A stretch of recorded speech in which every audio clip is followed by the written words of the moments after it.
જિંદગીમાં બે જણની બહુ કાળજી રાખવી. એક એ કે જેણે તમારી જીત માટે બધું હારી દીધું હોય એ પિતા, અને બીજું એ કે જેની પ્રાર્થનાઓથી તમે બધું જીત્યા હોય એ માતા. માતા પિતાની સંપત્તિ ના હોય સાહેબ, માતા પિતા ખુદ સંપત્તિ હોય છે. તમારામાં તાકાત હોય એટલું શોધી લો. મા બાપ જેવો પ્રેમ કરવા વાળું કોઈ જ નહીં મળે. માતા પિતા ભલે અભણ કેમ ન હોય સાહેબ, પણ દુનિયાની કોઈ યુનિવર્સિટી ન શીખવી શકે એ શિક્ષા અને સંસ્કાર માતા પિતા પાસેથી જ શીખવા મળતા હોય છે. બંધ કિસ્મતની કોઈ ચાવી નથી હોતી. સુકાઈ ગયેલા ઝાડમાં ડાળી લીલી નથી હોતી.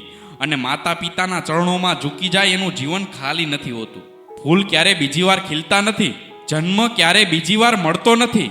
મળે છે હજારો લોકો, પણ હજારો ભૂલ માફ કરનાર મા બાપ બીજા મળતા નથી. લોકો કહે છે કોઈ પણ કાર્ય ચોગડિયું જોઈને કરાય, પણ હું કહું છું કે કોઈ પણ કાર્યની શરૂઆત કરતા પહેલા તમારા મા બાપને એકવાર પગે જરૂર લાગજો અને એમનું હસતું મોઢું નિહાળજો. તમારું કોઈ કાર્ય ક્યારેય અટકશે નહીં. માતા પિતાના ચરણોમાં એ સ્વર્ગ છે જે માણસને દુનિયાનું સુખ આપી શકે છે. એમના ધ્રુજતા હાથમાં એ આશીર્વાદ છે જે આપણા ભાગ્યને પણ બદલી શકે છે.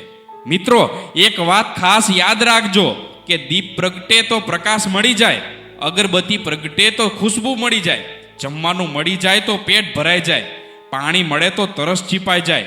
પણ જો મા બાપના આશીર્વાદ મળી જાય ને તો બધા અધૂરા કામ પૂરા થઈ જાય.